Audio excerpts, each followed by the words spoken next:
seringkali dalam hidup ini itu saya banyak mendengar tentang orang-orang yang ada di sekitar.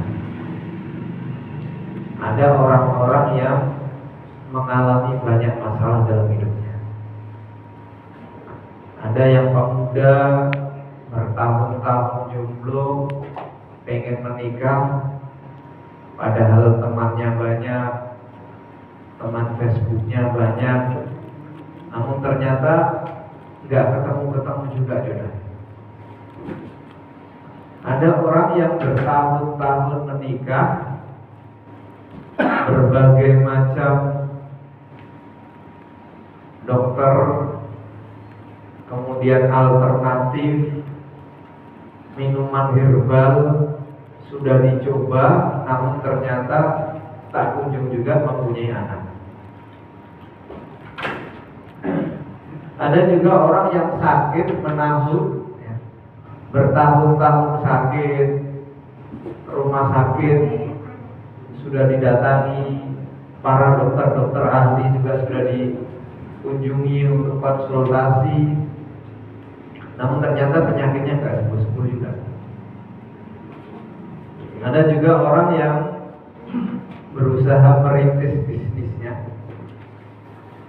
kadang dia gagal, mulai lagi, bisnis lagi, gagal lagi, udah ikut pelatihan ke sana kemari, karyawannya ditambah, namun ternyata akhirnya gagal lagi, omsetnya nggak naik juga.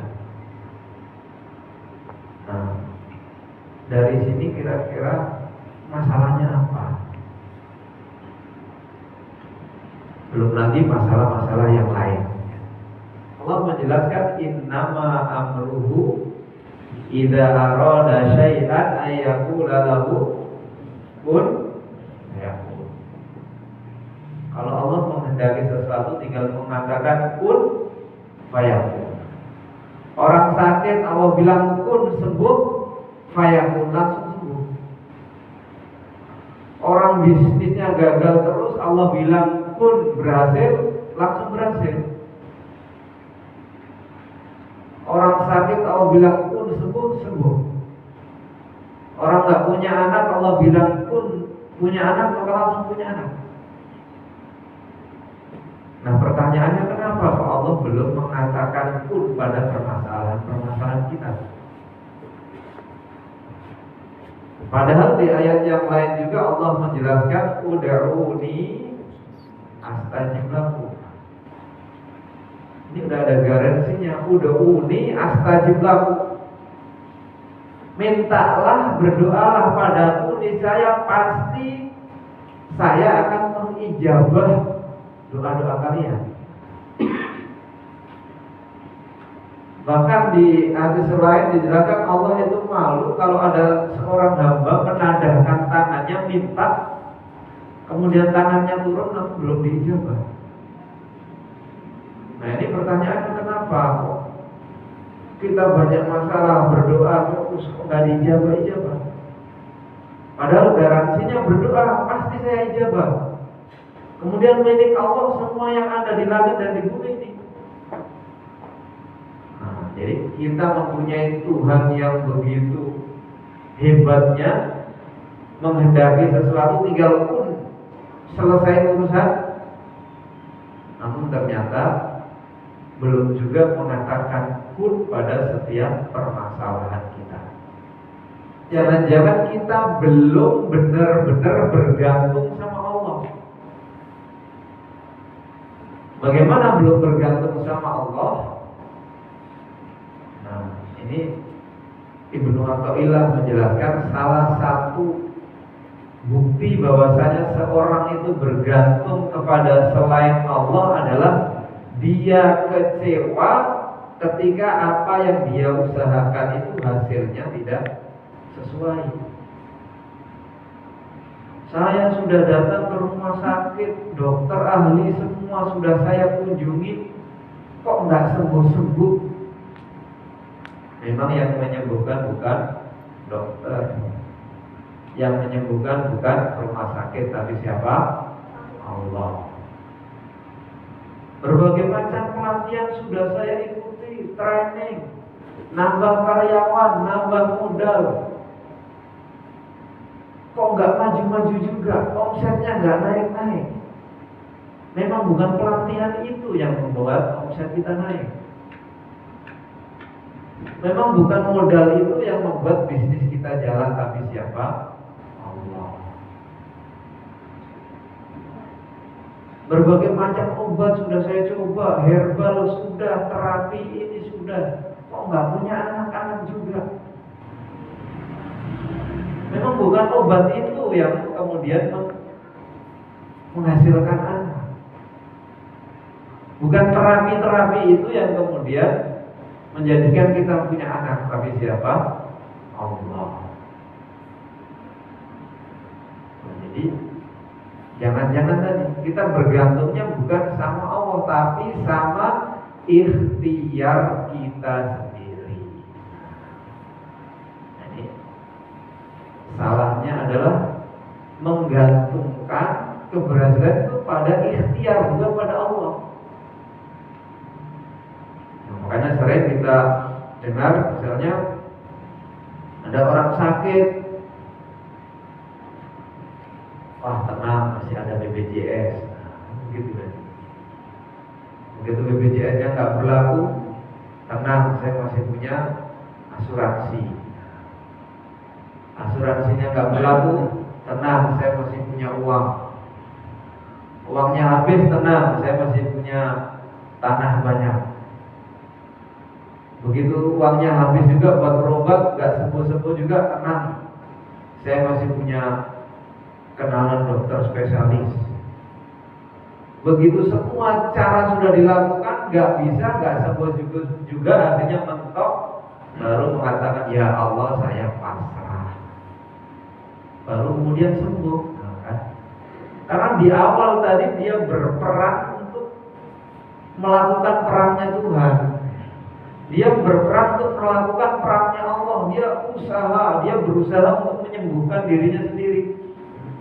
Nah, itu kan perannya Allah untuk menyembuhkan orang. Namun dia berperan sendiri. Namun begitu semua cara sudah dilakukan, dia mentok, baru diserahkan sama Allah. Ya Allah saya pasrah. Baru Allah kemudian yang ambil peran. Akhirnya sembuh. Coba kalau dari awal ke Allah dulu, baru merayu Allah melalui ikhtiar, mestinya begitu. Jadi kesalahannya tadi adalah ikhtiarnya dulu, merasa dengan ikhtiar inilah semua bisa terlaksana. Mestinya kebalik, ke Allah dulu, baru merayu Allah melalui ikhtiar. Jadi bukan ikhtiar itu yang menyembuhkan, bukan ikhtiar itu yang kemudian memberikan kita anak, mensukseskan kita, bukan ikhtiar itu. Namun Allah Subhanahu wa ta'ala. Hadirin yang dirahmati oleh Allah Subhanahu wa ta'ala. Lantas bagaimana polanya agar Allah menolong kita? Maka yang pertama adalah satu, meluruskan niat. Niatnya mesti diluruskan. Kemudian niatnya ini memberi manfaat buat kepentingan yang lain. Ketika seorang ingin punya anak, itu niat punya anaknya apa? Saya ingin punya anak, malu kemana-mana ditanya. Ini kan niatnya karena malu. Berarti kan niatnya pengen sombong biar dikira saya punya anak juga. Nah, niatnya udah salah. Ini saya pengen bisnis saya lancar, bisnisnya sukses. Emang kalau bisnisnya lancar mau ngapain? Kalau niatnya masih sebatas untuk dirinya sendiri, masih egois, belum ada alasan yang kuat. Ini pengen menikah, kenapa pengen menikah? Malu ditanya terus kapan nikah. Nah, ini kan niatnya udah Udah salah. Pengen sembuh, sudah lama sakit. Terus kalau sembuh kita mau ngapain? Nah itu kan kita perlu punya alasan yang kuat. Kalau cuma sekedar capek, sakit, nah itu alasannya belum kuat. Nah makanya banyak kisah dalam Al-Quran, misalnya tentang Imran. Imran itu bapaknya Maryam. Dulu Imran ini lama gak punya anak juga, sampai kemudian suatu hari dia lewat di samping Baitul Maqdis. Baitul Maqdis berarti masih di Aqsa. Lewat di situ dia lihat burung lagi ngasih makan anak-anaknya. Di situ Imran bernazar, ya Allah, kalau saya punya anak laki-laki, maka saya akan jadikan anak saya ini penggang apa? Kalau sekarang marbot ya. Akan menjadikan anak saya ini pengabdi di Masjid Baitul Maqdis ini, Masjidil Aqsa. Dia nazarnya begini. Bukan malu nggak punya anak kan? Kemudian saat itu setelah beberapa saat kemudian Allah memberikan dia anak, yaitu Maryam. Imran protes, saya punya laki-laki. Allah bilang Allah lebih tahu. Kemudian akhirnya Maryam sesuai nazarnya tadi, Maryam ditaruh di Baitul Maqdis, di Masjid Aqsa. Di sana Maryam, di sana terus. Makanya sampai kisah yang berikutnya Maryam tiba-tiba punya anak, ya kan? Padahal nggak pernah menikah, orang tiap hari di Masjidil Aqsa kok punya anak. Ini nanti lain lagi. Di situ kemudian diasuh oleh Zakaria. Zakaria ini heran, tiap hari Maryam ini ketika Zakaria mungkin telat ngasih makan, tapi ternyata Maryam ini selalu Allah kasih makanan. Jadi ada makanan di sekitar itu, di dalam masjidnya itu. Zakaria ini heran. Dan makanan itu mestinya makanan yang harusnya ada di musim dingin, namun ternyata saat itu musim panas, ternyata ada. Jadi, ini makanan musim dingin, tapi sekarang musim panas ada juga Allah adakan. Nah, di situ Nabi Zakaria terus sering melihat itu, dan kemudian dia juga nggak punya anak. Nabi Zakaria ini nggak punya anak. Sampai kemudian Nabi Zakaria berdoa, ya Allah, ini uban saya sudah banyak, saya sudah mulai tua, istri saya sudah divonis mandul. Tapi ya Allah, saya ingin punya anak agar melanjutkan dakwah saya. Belum selesai dia berdoa, malaikat sudah membisikkan, Allah memberikan bergembira bahwasanya kamu akan punya anak, namanya Yahya. Nah, jadi kita perlu punya alasan yang kuat, Pak. Kita pengen bisnisnya maju, kenapa? Emang kalau bisnisnya maju mau ngapain? Kita mau punya anak, terus kalau punya anak mau ngapain? Nah, jadi perlu alasan yang kuat. Cuman ingat, Allah itu tahu siapa yang tulus dan siapa yang modus. Kalau niatnya modus, ya biar diijabah Allah, saya pura-pura untuk inilah. Nah, itu Allah tahu. Tapi harus benar-benar niatnya ini apa. Lama sakit, ya Allah, mungkin selama ini saya habiskan waktu untuk mengerjakan hal-hal yang lain. Nanti kalau saya sembuh, saya akan bersihkan masjid tiap hari. Niatnya bagus untuk bermanfaat. Jadi catatannya adalah satu, kita mesti mempunyai alasan yang kuat niatnya mesti tulus dan memberi manfaat. Maka dengan demikian insya Allah Allah akan menolong kita. Kemudian yang kedua adalah ikhtiar imannya yang maksimal. Biasanya ikhtiar maksimal, ikhtiar imannya yang maksimal. Jadi dulu berhala-berhala itu sudah dihancurkan oleh Nabi Ibrahim. Nah, Nabi Ibrahim itu bukan hanya menghancurkan berhalanya, namun juga menghancurkan pemahaman-pemahaman orang-orang yang menyembah berhala itu. Ketika berhala sudah dihancurkan, ditinggalkan satu. Saat ditanya Ibrahim, apakah engkau yang melakukan ini? Coba tanya sama yang besar itu. Kemudian mereka menjawab, gimana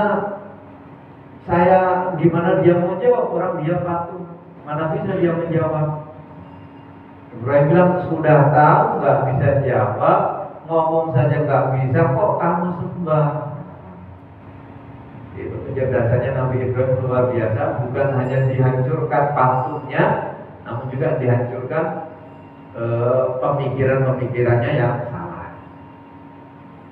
Nah, mungkin saat ini kita sudah tidak melihat berhala-berhala yang disembah di hadapan kita, karena berhala-berhala itu sudah berubah menjadi hal-hal yang lain. Contohnya, saat ini susah jadi pegawai kalau nggak punya orang. Seolah-olah kita mengatakan Allah nggak mampu membuat kita jadi pegawai tanpa orang dalam, kan gitu. Mau umroh sekarang susah kalau nggak punya uang. Nah, seolah-olah hanya uang yang mampu membuat kita umroh, bukan Allah. Padahal betapa banyak orang yang umroh tanpa punya uang sendiri. Bisa jadi diumrohkan atau dapat panggilan atau macam-macam. Jadi seringkali begitu. Wah, sekarang ini saat corona ini susah nyari uang, kayaknya Allah nggak mampu ngasih kita uang di musim corona ini. Padahal selama ini Allah yang ngasih, Tuhannya sama, cuma beda coronanya saja ini. Namun pemahamannya sudah berubah. Nah, ini kan seolah menuhankan yang lain, seolah-olah Allah nggak mampu, kan gitu. Ini hal-hal yang perlu kita luruskan. Ini kan sering begitu. Saat ini misalnya contoh ibu-ibu lagi masak, Bu, masakannya kok enak. Siapa dulu yang masak? Nah, kan? Emang ibu yang masak. Tapi masaknya cabai diaduk-aduk itu kemudian jadi enak, itu siapa yang buat enak itu? Jadi Allahnya mesti ada. Makanya banyak ayat tuh, misalnya di Al-Waqiah yang sering dibaca itu, Allah bertanya kepada kita yang afara'aitum ma tahrusun, tidakkah kalian melihat apa yang kalian tanam itu? Kita naruh biji mangga udah ditimbun tanah, kok kemudian jadi pohon gede. Karena itu kalau bukan saya yang nanam nggak akan jadi. Kalau bukan kita, padahal yang dia cuma modal naruh biji saja. Tapi Allah yang menjadikan itu. Jadi di surat Al-Waqiah Allah nanya, afara'aitum ma tahrusun, tidakkah kalian mengetahui apa yang kalian panen itu? A'antum tazra'unahu am nahnu zari'un, apakah kalian yang menanam itu ataukah kami? Dia nanya lagi, afara'aitum ma tashrabun, tahukah kalian apa yang kalian minum itu? Tidak perhatikankah apa yang kalian minum? A'antum anzaltumuhu minal muzni am nahnul munzilun, Apakah kalian yang menurunkan air itu ataukah kami? Allah. Giliran mau minum, kita minum. Giliran hujan, dimaki-maki. Karena kita sering kurang sopan sama Allah. Belum nanya lagi Allah, afara'aytum an-nara allati turun a'antum ansha'tumuhu am nahnul munshirun. Tidakkah kalian perhatikan api itu? Apakah kita yang menyalakan atau Allah? Kita cuma cetek, tiba-tiba keluar api. Itu Allah nanya, apakah kalian yang datangkan api itu ataukah Allah? Itu di surat Al-Waqiah banyak perenungan yang Allah nanyakan kepada kita dan pertanyaannya nggak butuh jawaban.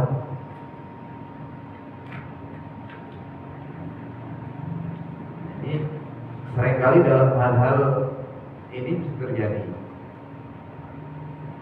Sekarang kemana-mana gampang, tinggal panggil Gojek.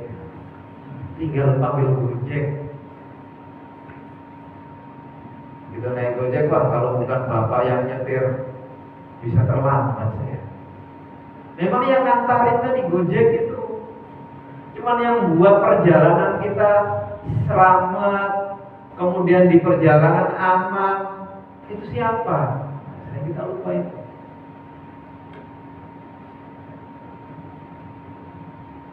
Pak, anaknya kok juara terus?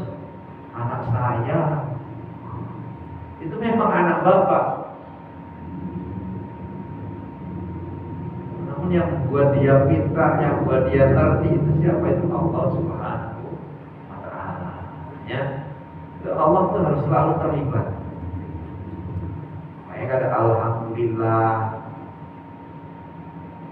Memang panjang kalau pakai bahasa Indonesia. Oh, kalau bukan karena Allah, kemudian Bapak, saya pasti terlambat. Itu panjang kalimatnya, Pak. Tapi mestinya ya begitu, karena ada Allahnya. Beda. Dan dalam akidah itu nggak boleh juga kalau kita ngomong kalau bukan karena Allah dan Bapak, nggak boleh. Harus karena Allah itu kemudian Bapak. Itu kan alhamdulillah. Itu perannya di situ. Jadi Allahnya terlibat. Jadi nggak semuanya karena kita sendiri. Nah ini kalau kita lihat perjalanan kita dulu waktu kita ini belum ada, kemudian setelah terjadinya proses penciptaan manusia, kita sudah ada di dalam rahim. Kita ini mulai membesar, rahimnya juga membesar karena kita butuh tempat yang besar. Kita butuh makan, Allah sudah kirimkan makanan melalui orang tua kita. Begitu kita sudah 9 bulan, ada waktunya lahir, Allah bukakan pintu keluar, kita bisa keluar. Setelah kita keluar, kedinginan, butuh makan, cuman mengatakan makanan datang. Selimut datang. Waktu kecil itu terus dikit-dikit dikasih sama Allah. Karena benar-benar bergantung sama Allah itu. Namun ketika mulai agak besar, mulai udah enggak, kurang bergantung sama Allah. Mau beli bakso ya beli aja. Tapi anehnya kalau mau beli mobil, lapor dulu sama Allah, ya Allah saya pengen mobil gitu. Namun ketika beli bakso nggak pernah kita bilang ya Allah mau beli bakso. Padahal sama kan ini, mobil dan bakso ini kan sama. Nah, makanya dijelaskan dalam hadis ya, itu hendaklah seorang hamba itu meminta semua hajatnya kepada Allah. Meskipun dalam hal sandal jepit yang putus talinya itu mesti ngadu sama Allah. Saking benar-benar kita minta pertolongan kepada Allah Subhanahu wa ta'ala.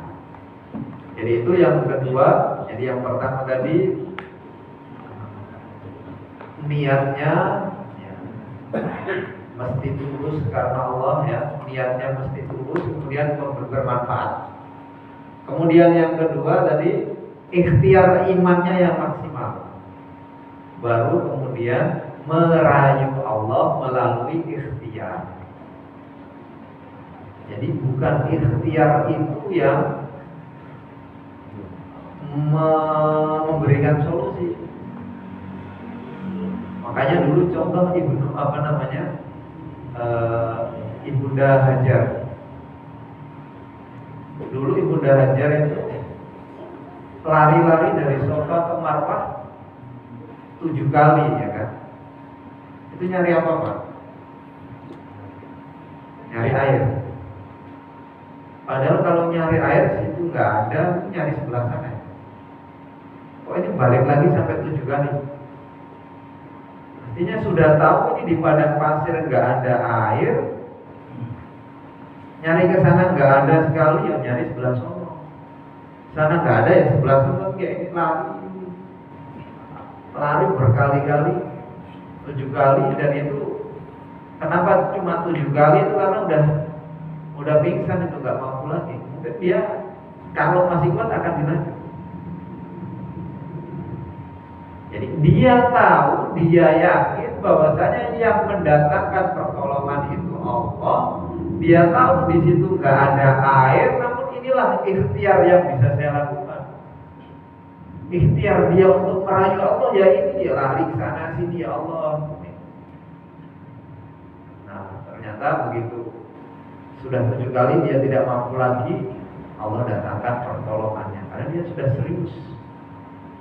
Nah makanya seringkali hal-hal yang kita lakukan itu emang nggak sesuai dengan yang nggak sesuai hasilnya.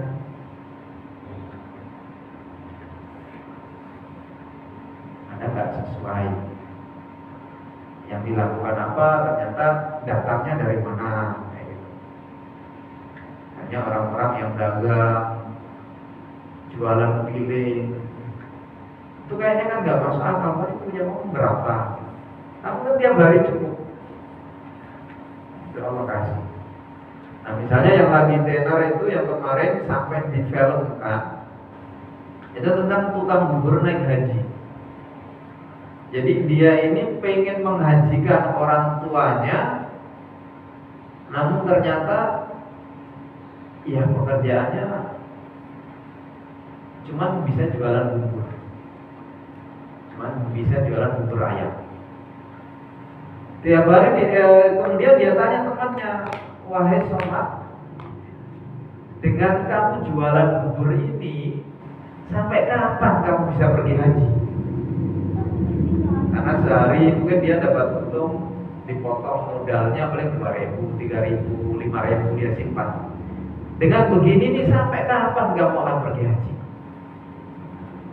Dia jawab, bukan uang ini yang akan memberangkatkan saya haji.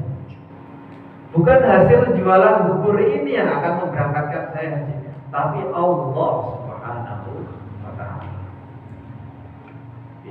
Yakinnya ke atas, cuman dia merayu Allah melalui ikhtiar. Jadi itu yang kedua. Kemudian yang ketiga adalah husnudzon sama Allah. Husnudzon sama Allah. Jadi ada takdir itu takdir baik. Jadi dulu kita taunya itu takdir baik dan takdir buruk. Padahal dua-duanya sebenarnya baik. Buruk menurut kita, namun itu baik menurut Allah. Berapa banyak orang ditolak saat lamaran, namun kemudian dia mendapatkan wanita yang lebih baik daripada yang tadi dilamar pertama. Berapa banyak orang yang ditolak daripada pekerjaan, melamar ke sana ke sini nggak diterima dari pekerjaannya, padahal menurut dia gajinya sudah gede. Saat itu dia kecewa, namun kemudian ternyata dia diterima di tempat yang lebih besar lagi. Tadi kan di awal Allah gimana sih? kayaknya takdirnya buruk, namun ternyata setelah itu dapat yang baik. Ada yang motornya hilang, kemudian besok bisa beli yang lebih bagus lagi. Jadi kita nggak tahu.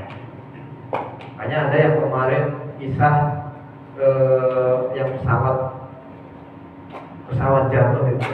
Jadi ada yang para pegawai dari mana? Dari Riau atau dari Batam itu yang saat sedang di Bandung. Ada salah satu temannya itu ketinggalan. Teman-teman yang lain sudah sampai bandara, dia ketinggalan. Udah sampai bandar macet di tol. Udah macet, mungkin udah nggak tahu ya apa yang dipikirkan. Nyampe bandara ternyata temannya sudah berangkat, pesawatnya sudah berangkat. Kita bisa bayangkan gimana kecewanya. Sampai sana udah macet diterjang, ternyata nyampe sana pesawat sudah berangkat. Mungkin merasa ini takdir buruk, ini merasa ngamuk-ngamuk, marah, kecewa. Namun ternyata beberapa saat dapat pengumuman bahwasanya pesawat yang mestinya dia naiki tadi akhirnya kecelakaan. Di situ kemudian dia bersyukur. Nah, seringkali kita gitu. Dapat ini sedikit langsung marah-marah, langsung merasa Allah nggak adil, Allah nggak pedulikan dia. Padahal di saat yang sama Allah sedang memperdulikan dia, sedang melindungi dia daripada jatuhnya pesawat tadi. Seringkali kita begitu. Makanya kita mesti selalu husnudzon sama Allah. Jadi takdir itu baik, ada yang baik, buruk menurut kita, tapi ternyata itu baik menurut Allah Subhanahu wa Ta'ala. Kemudian yang ketiga, yang keempat adalah total bersyukur sama Allah. Jadi kadang kita ini bersyukurnya pakai syarat.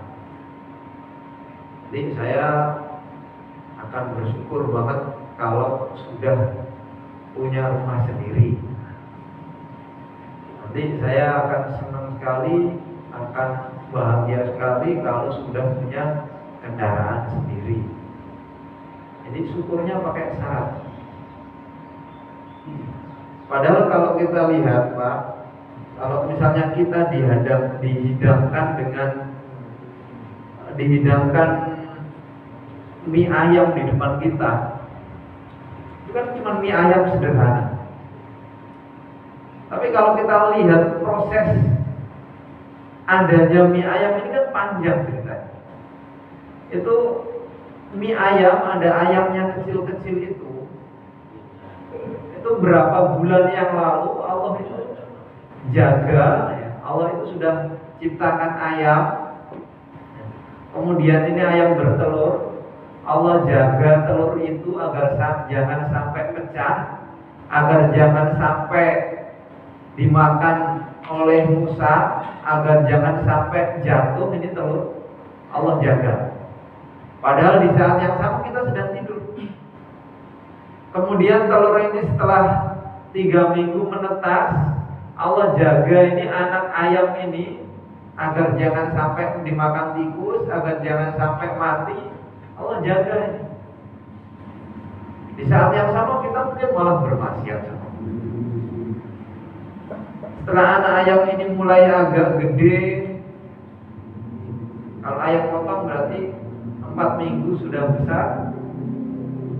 Setelah 4 minggu Allah kirimkan orang memotong ayam itu, untuk memotong, membersihkan ayam itu. Allah kirim orang untuk goreng ayam itu. Sampailah tiba di hadapan kita. Ternyata begitu nyampe kita bilang, ya begini aja. Padahal Allah sudah jauh-jauh hari sudah menyiapkan ini untuk kita. Begitu nyampe kita, ya ayamnya gak enak kok. Coba kalau kita sendiri dikasih begitu kan, kalau kitanya kecewa. Ini kita sudah disiapkan hadiah jauh-jauh hari, kemudian kita kasih orangnya ya begini doang, pasti kita kecewa. Nah, kita sering tidak sopan sama Allah. Ini sudah disiapkan ayam jauh-jauh hari, berapa bulan yang lalu Allah jaga ini ayam sampai ada di depan kita, begitu mau makan ya nggak enak. Makanya di sini ada sampai nggak boleh mencaci makanan, nggak boleh mencaci minuman. Kalau nggak mau ya ditinggalkan, nggak usah dikomentari. Jadi banyak hal yang mesti kita syukuri. Cuman masalahnya itu kita sering mikirin yang nggak ada di kita, jadinya kurang bersyukur. Kalau bapak misalnya punya uang 1 juta, dikasih uang 100.000, itu perasaannya gimana pak? Senang atau biasa saja? Kita punya uang nih 1 juta di rumah atau 10 juta atau berapa, kemudian ada orang ngasih uang 100.000, itu perasaannya kan biasa saja pak, atau ya cuma 100.000. Namun berbeda dengan orang yang nggak punya uang sama sekali. Kalau bapak lihat misalnya ada pengemis atau apa, biasanya orang ngasih cuma 500.000, bapak kasih 100.000, itu pasti akan mendoakan bapak ya. Semoga bapak berkah, semoga keluarganya sehat, semua itu didoakan semua. Kenapa? Karena dia merasa tidak punya, karena dia merasa membutuhkan itu. Makanya jadinya spesial banget. Nah itulah kemudian kita sering begitu. Punya rumah, saya sudah punya rumah, ini biasa aja rumahnya. Ini hidung dari dulu sudah sama saya, biasa saja kan? Nggak perlu disyukuri. Begitu hidungnya sakit, pas sembuh baru alhamdulillah, baru tahu ini hidup ada. Karena selama ini merasa udah biasa saja. Kayak kaki ya tiap hari ada sama kita, biasa saja, kurang disyukuri. Begitu kena duri atau kena nendang apa, kemudian bengkak, itu baru terasa, oh saya punya kaki, ya Allah sembuhkan kaki saya, baru dipedulikan ini. Begitu sembuh, alhamdulillah, terima kasih ya Allah kaki saya sembuh. Jadi masalahnya adalah merasa memiliki. Dulu saat kita punya anak pertama itu kan senangnya luar biasa, bersyukurnya luar biasa, tiap hari difoto. Kalau sekarang tiap hari difoto. Begitu anak yang kedua, anak yang ketiga, fotonya udah mulai jarang, karena merasa sudah punya anak. Jadi rasa memiliki ya, jadi rasa memiliki, padahal semuanya adalah punya Allah. Kalau yakin oh ini punya Allah, maka perlu saya jaga. Ini punya Allah, mesti saya jaga dengan baik. Ini semuanya ini punya Allah, jadi perlu dijaga dengan baik. Nah, namun karena merasa sudah memiliki, ini punya saya, ya suka-suka saya, seringkali begitu. Hanya yang keempat tadi adalah kita mesti bersyukur, total bersyukur, semuanya kita syukuri. Kita syukuri, kasih sehat, alhamdulillah. Masih banyak saudara-saudara kita yang sakit. Yang masih sakit, alhamdulillah masih hidup. Saudara-saudara yang lain sudah meninggal duluan, saya masih punya kesempatan untuk berbuat baik. Jadinya enak. Cuma masalahnya ini kita sering mikirin sesuatu yang belum ada di kita. Nah itu yang jadinya enggak bersyukur. Sudah punya rumah, waduh itu tetangga rumahnya sudah nikah. Dulu kan sama-sama tinggal di sini kabar, oh dia sudah tingkat duluan, saya belum. Jadi saya harus meningkat nih. Jadi nggak tenang hidupnya, orang mikirin sesuatu yang belum dia punya. Tapi kok alhamdulillah saya udah lama punya rumah, teman saya yang dulu satu perjuangan masih kontrak terus, nah kan beda. Jadi hatinya beda. Wah ini mobil sudah waktunya ganti, ini tetangga sudah ganti. Nggak tenang lagi. Mobil dipikirin, mobilnya orang dipikirin, rumahnya orang dipikirin, kerjaannya orang dipikirin, itu sudah naik tingkat, saya belum dipikirin lagi, udah stres sendiri Pak. Stroke dan lain-lain kan dari pikiran. Kata dokter ini banyak pikir kan gitu. Jadi dokter ini banyak pikir. Nah makanya ketika orang itu beriman sama takdir, beriman sama Allah itu tenang. Yang ada di depannya disyukuri, yang lain nggak perlu dipikirkan. Boleh kita pengen punya ini dan itu, boleh. Yang ada ini jangan lupa untuk disyukuri. Jadi itu yang pertama tadi, niatnya mesti tulus, kemudian memberi manfaat. Yang kedua, ikhtiar imannya itu dimaksimalkan, bukan ikhtiar itu yang dituhankan ya. Jadi merayu Allah melalui ikhtiar. Kemudian yang ketiga adalah husnudzon sama Allah. Husnudzon sama Allah. Kemudian yang keempat ini bersyukur, syukurin semua total, pokoknya bersyukurnya nggak tanpa syarat. Kemudian yang terakhir adalah beli dengan amal. Beli dengan amal. Allah nyuruh sedekah, Allah nyuruh salat malam, Allah nyuruh bersolawat, Allah nyuruh berzikir, ya itu dilakukan. Jadi itu yang dapat saya sampaikan pada hari ini. Kemudian terakhir, jadi ingat kisah Nabi Yunus.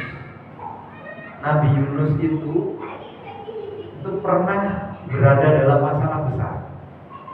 Ditelan ikan di tengah malam, di tengah lautan. Nah, ini. Udah di tengah malam, di tengah lautan, di dalam perut ikan. Ini 3 masalah besar.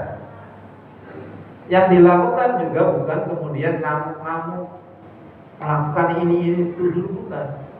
Tapi yang pertama lakukan adalah la ilaha illa anta subhanaka inni kuntu minadz dzalimin. Ke Allah dulu. Baru kemudian tadi merayu Allah melalui ikhtiar. Dan kemudian saat itu apakah Nabi Yunus langsung ditolong, Pak? Ternyata enggak. Kalau kemudian ditolong ikan buka mulutnya, Nabi Yunus mati juga karena masih di dalam lautan. Tapi ternyata ikannya itu minggir dulu ke daratan, barulah dibuka, Nabi Yunus keluar dengan selamat. Nah, bisa jadi kita sudah melakukan banyak hal, sudah benar tadi, kok ternyata Allah belum juga tolong kita, maka bisa jadi waktunya belum tepat. Mungkin Allah mau selamatkan kita, tolong kita hari ini, ternyata mungkin bagi Allah ini nanti masih ada masalah lagi nih. Kalau saat ini waktunya belum pas, kan nantilah waktu yang pas baru kemudian Allah tolong. Allah itu tahu mana yang terbaik buat kita. Nah, jadi itu tetap berhusnudzon sama Allah Subhanahu wa Ta'ala. Ada pertanyaan? Satu? Gini Ustaz, yang poin terakhir tadi, dibenarkan apa tidak? Misalnya ada orang nih, dia beramal yang entah misalnya sholat malam, baca Quran, atau yang kalau saya lihat yang sering mungkin infak atau sedekah ya. Misalnya dia infak sekian supaya dia ada sesuatu yang dia inginkan lah, seperti itu. Apakah itu boleh? Jadi yang pertama adalah Satu syarat diterimanya ibadah kan dari ikhlas karena Allah. Ikhlas karena Allah. Yang kedua sesuai dengan sunnah Rasulullah. Kalau dan di ayat di hadis lain misalnya kalau kita sedekah itu Allah akan tambah, ya kan?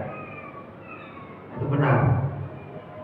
Cuman tadi yang lebih bagus adalah niatnya karena Allah, nanti itu dapat juga yang pahala apa yang janji Allah itu dapat juga. Kita sedekah Allah akan tambah harta kita, itu dapat. Jadi niatnya karena Allah ini dapat juga. Tapi kalau niatnya ini doang, ya ini dapat juga. Nah, cuman dapat ininya aja. Makanya ada ayatnya barang siapa yang inginkan dunia, Allah kasih ini utuh. Apa mau ini, Allah kasih utuh. Tapi di akhirat gak dapat apa-apa. Tapi kalau mau akhirat, Allah kasih dua-duanya nih. Di akhirat dapat, ini juga saya kasih utuh.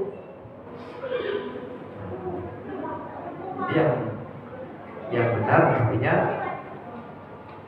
ya karena Allah tadi. Dan itu juga dapat. Karena janji Allah itu. Yang sedekah Allah kasih balasan yang lebih kan. Allah lipat gandakan itu Allah kasih. Cuman sayang banget kalau kita niatnya mau itu saja. Jadi, lebih bagusnya ya tadi. Dan emang harus itu. Jadi ikhlaskan karena Allah.